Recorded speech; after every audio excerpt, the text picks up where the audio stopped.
What's going on, Paisanos? V here, coming at you, well, with another market watch today.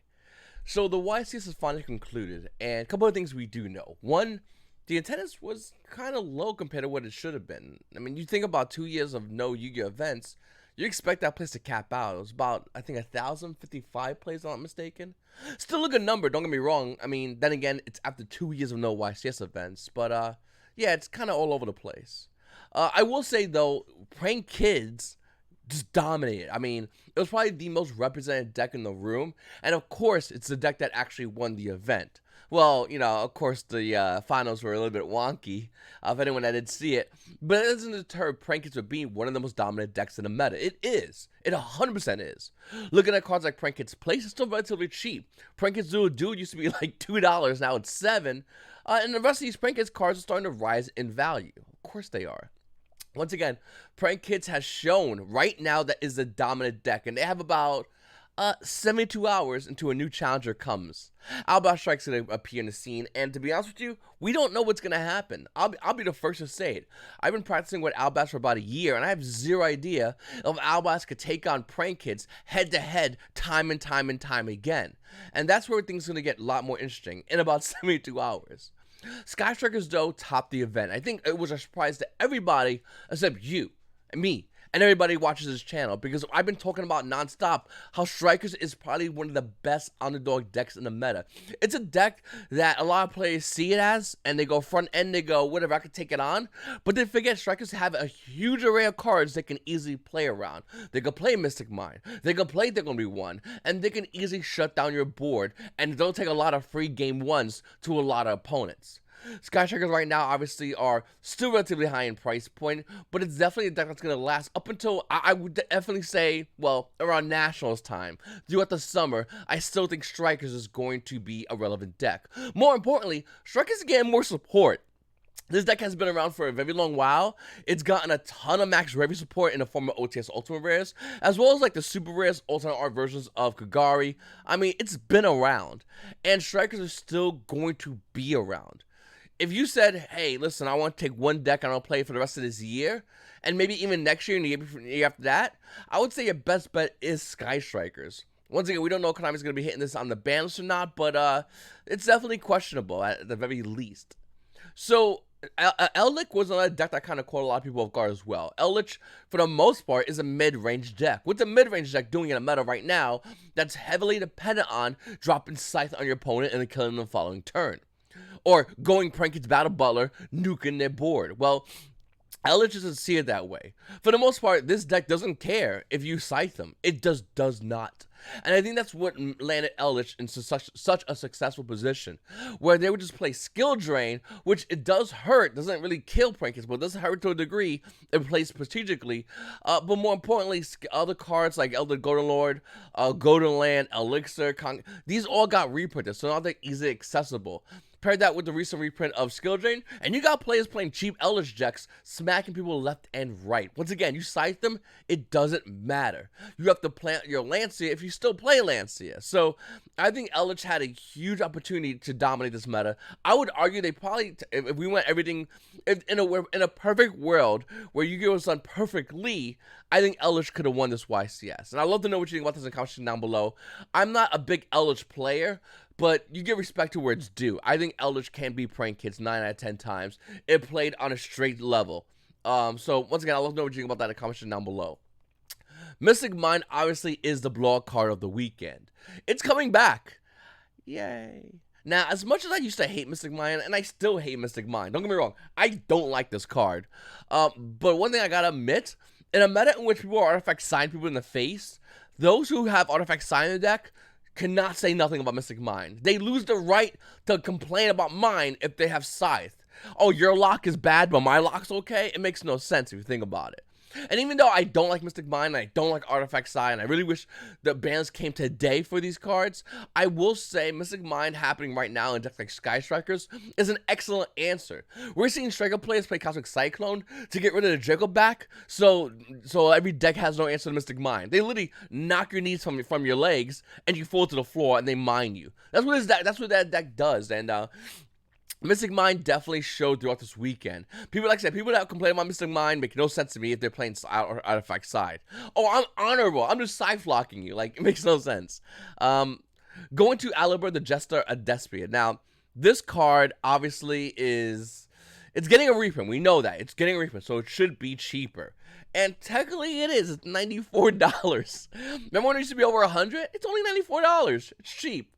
The reason why Alibur the Jester Despia is so much money, obviously, is because this card is insane.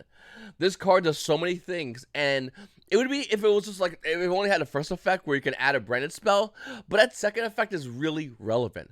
Andre Torres is the reason why this card is going to cost you a lot of money if you're looking to buy this deck, because he recently made top 8, I believe, with Despias, nerfed Despias without the Albash structure deck, and still put on a fight against many, many players. I mean, that's got to say something about how good this deck is. Nerfed.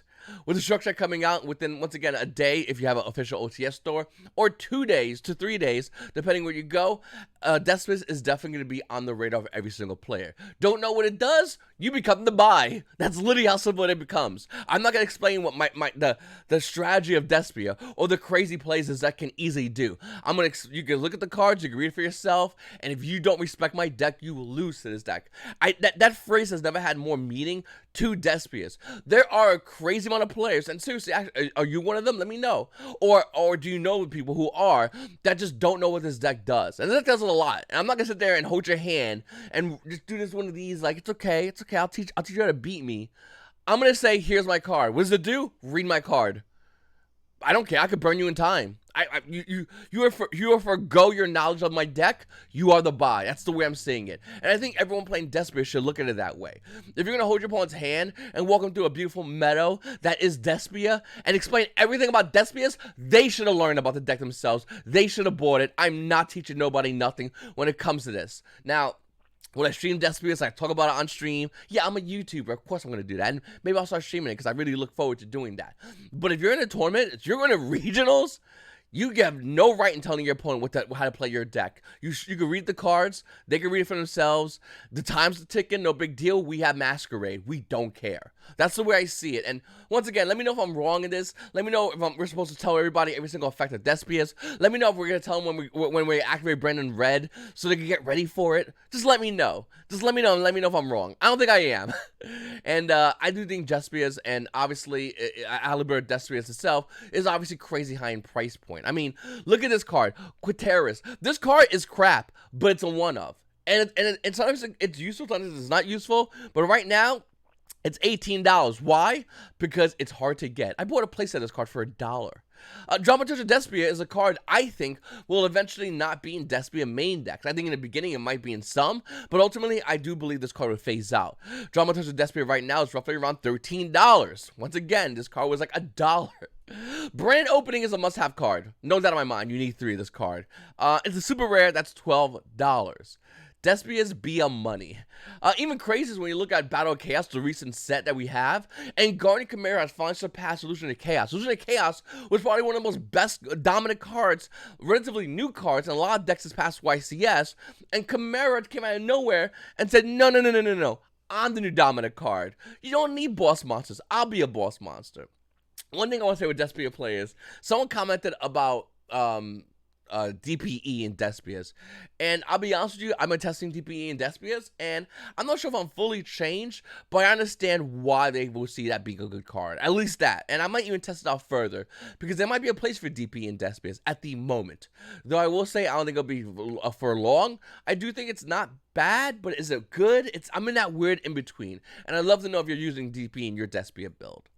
If anyone wants to know about Despias, I'll have some videos coming out. I tried doing videos from the past, but I do make a mistake, and you guys are really good. I'm just bitching about one thing and not learning the rest of the thing, 1,000 things I'm teaching you, but one thing I make a mistake on, and just, like, it's ridiculous.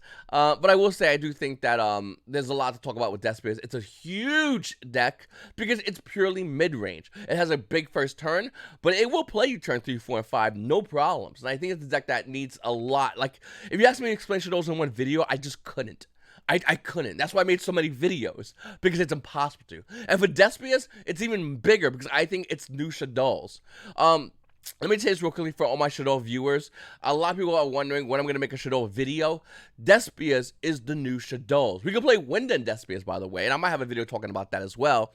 But this is a new version of Shadows. If I play against Shadows with Despias, we still have a massive, massive advantage against Dolls, because I think Despias is just a better version. Don't get me wrong, I'm not crapping on Shadows, and I wouldn't be surprised if Shadow players will pop up from time and time again, but Despias are the new Shadows. That's the plain simple fact of the situation. If you are playing Shadows, if you play Despias, you are playing a stronger version of Shadows. A much stronger version that requires you to play more calculated like you did with Shadows. If you're a Shadow player, the transition from Shadows to Despia is nothing, because you're doing the same exact thing. You're shutting your opponent's board down, and if you lose, the deck will teach you what you need to fix, which I love about this, and that's the same thing Shadows did. Don't get me wrong, I'm not going to get rid of Shadows. I'm not quitting Shadows. Shadows will always be here. I will definitely still talk more about Shadows, because it's my favorite deck of the game. But Despias is stronger right now. Alright, Flanders is a cheap deck. Well, cheap once we Rise of the Mega Monarch gets its reprint. The price of Rise of the Mega Monarch is going down, and Flanders is not that bad of a deck. Now, here's the thing about Flanders. It's not that bad of a deck until the meta wants it not to be a deck anymore. Let me explain. I think Flanders, as the format kind of slows down, and someone said, V's always saying the format slows down. Oh, I'm sorry. Were you around when we played Dragon Link FTK? You know, that little FTK that just killed you in one turn? Oh, I'm sorry. Were you around when Dragon Link locked you out your extra deck and put a bunch of Omni Negates on board? Were you around for that? Was anyone around for Nobles that just nuked your hand? Yeah. That was about a year ago. Well, technically 2 years ago, whatever, depending on how you look at the meta. Nevertheless, that wasn't that long ago in the history of Yu-Gi-Oh! And now we're here talking about decks that are going to turn 3, 4, and 5. So yeah, the format is slowing down. Duh. Fucking idiot Yu-Gi-Oh! Players. There's some Yu-Gi-Oh! players that watch my channel that just don't understand about format slowing down. They think that just Konami's gonna hit the brakes and we're gonna enter like Ulti Guys format from like FTK Dragon format. The format is slowing down heavily. And decks like Flanders will take a huge advantage of that. If you don't own Flanders, they're going to get reprinted, but if you want to get them now, I'm going to blame you, because the deck is really good. A lot of players don't respect you, and I think once they start doing that, we might start seeing cards like Lightning Storm and Evenly Matched be more dominant side decks. We saw a diverse array of, I want to say, blowout back row dot cards, Evenly Matched Lightning Storm, but more importantly, Twin Twisters and Cosmic Cyclone really was like the big cards. Now, looking at Flanders, I do think they are definitely going to be seeing more play. I wouldn't be surprised if they see play throughout this summer, because this deck is really good, because people don't know how to respect this deck. Now, I'll be the first to say it. I don't fully know the intricacies of Flanders. I'm probably going to pick it up so I can learn it myself, just to know what they want to do, because we got to know what to stop cards and when to really go off on this deck. When can we kill this card? Can you play around D-Shifter? And if you saw the YCS, Flanders were at one of the tables up against Despias in the future match, and we saw how that worked out for everybody. Flanders still have a hard time against Despias, but they're still a great deck, obviously. So I'll keep my eye on this deck, absolutely.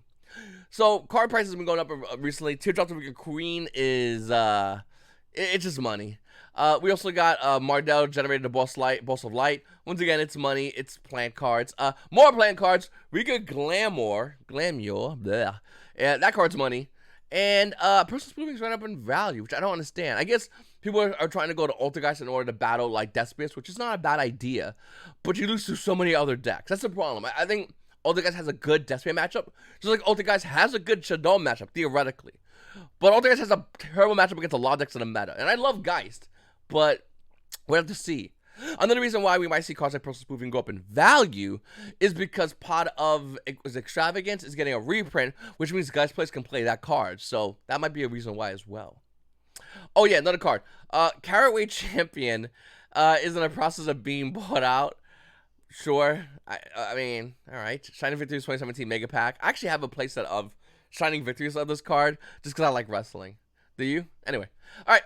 The Forbidden and Limited Ban List is going to be happening. Now, Oshi recently got theirs, so I think it's really hard for us to argue here in the TCG that we're not going to be getting ours. Normally, when they get theirs, we usually have a big event, maybe a set release, maybe a correlation of either or, and then we get our bans, and then our bans is announced for a date in the future that will be effective in. And I do think that is going to happen with the TCG ban list. I think beginning next month we'll probably be getting the bans effective, but that doesn't mean Konami cannot announce the bans today with an effective date of the next week or two, which they have done in the past. So with that said, what is going to happen? Well, I mean, anything's to guess right now. There are a lot of cards that can really change the way this game is played. There are a lot of hits that can change this game dramatically and can actually power up some decks and power down some decks.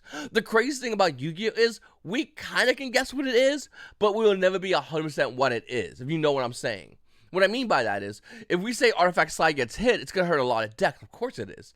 I mean, the whole Cyber's Elitch deck, that deck gets its knees broken if a side gets hit, because the idea of the deck is to go Scythe, ideally. But then again, if Needle Fiber gets hit, there goes Based. Based loses a lot. Not only Based, but Sword Souls, the new variations, lose a lot with one card. Will Konami do those cards? I don't know. You let me know. Could it be Mystic Mind getting hit? That would be massive for Strikers against all these meta decks, and would definitely slow the deck down. It'll still see play, probably, but nowhere near as much as it would see play now that it can use Mystic Mind. Probably better than any deck in the game. So the balance is definitely coming, and of course, you know me, I do think the balance could have hit Adventurers, and I want to say no, I really do, but I don't know. I mean, Adventurers are kind of broken. If you say they're not broken, congratulations, you own a Collector's Rare playset like I do, except I'm more realistic. They're insanely broken. One card Omni negates, and also provides utility, and gives you 2,000 token with a bounce? Yeah, I'll take cards that are broken for 200, Alex. Like, why are we doing this? It's a good chance Adventurers could get hit. I don't think they should, but I wouldn't be surprised if they would, if that makes any sense to anybody. I think Adventurers are really, really broken, and Adventurers getting hit, even semi-limiting like Water Enchantress and Rider Aramazir, would definitely lower the value of these cards. And if they lower the value, people will go in and buy these cards. So I'm thinking we're going to see a price. I'm thinking if they would get in the balance, and once again, I'm just saying semi-limited to these two cards. What I would expect to see is the price go down with the cards going down in value, everyone getting rid of their third copy, and then the price is going back up as other players come in and clean everything up and buy those copies out. Would it be to the current price where Rider Aramazir is $125 for the CR? $55 for the ultra rare? No, they would not be at these prices, but they would still be high. And I do think that that's going to remain until we get into the end of the year, when they're probably going to be hit again. So I do think that can happen. So if you're looking to buy Adventurers, I would say if you have the time, wait until we get a ban list, which I expect to come out soon. Or you could buy them right now, but just know that whatever you're buying, you're probably going to be selling for a little bit less than what you're buying it at, but you'll be able to lock it in now. But I do think we'll see the price go down. I do think the price will stabilize for a very short amount of time before it goes back up in value as Yu-Gi-Oh! Players go in and fill that void that is Adventurers. And once again, the bans can have any card hit. I mean, I always say Max C because I think Max C is a smart hit for the ban list, and soon I think we're going to have a lot more people agreeing with us once you realize what Albus can do. But there's so many other cards that can be hit in the ban list. There's so many other cards that can be taken off the ban list. Engage 2 would be absolutely insane. Would Konami do it? I'd like to say no, but then again, this is the same company that's made Ultimate Rares at just about out of every single Skystriker extra card, minus Zeke, which I wouldn't be surprised in the next OTS pack, they make Zeke Ultimate Rare, even though it's a one-off. They did it to Kaina. Why wouldn't they do the Zeke? That's how crazy Konami is for Strikers. And you know what? As someone who's slowly buying the Strikers, I approve this message. Listen, if you want to get yourself a beautiful looking field center, the NFC enabled smart field centers from smarttc.com are still available. There's a limited amount of these. They initially had a run of roughly around 250. They're on, I think they're roughly around 80, barely on the 80 available field centers. And I highly recommend you go in and grab yours right now. I have a promo code down below you can use to save yourself some money when you buy one of these field centers. These are absolutely gorgeous. They're authenticated, beautiful looking metal field centers the size of a Yu-Gi-Oh card. You double sleeve these bad boys. It works great off the NFC, works great off your phone. You pop into your phone and you're good to go. The Zeus one looks absolutely amazing. For anyone that has Zeus, comment down below. Let everybody know what do you think about them. Anyway, Paisanos, I really appreciate you guys watching my videos. It's your boy V, and you Paisanos have a great day.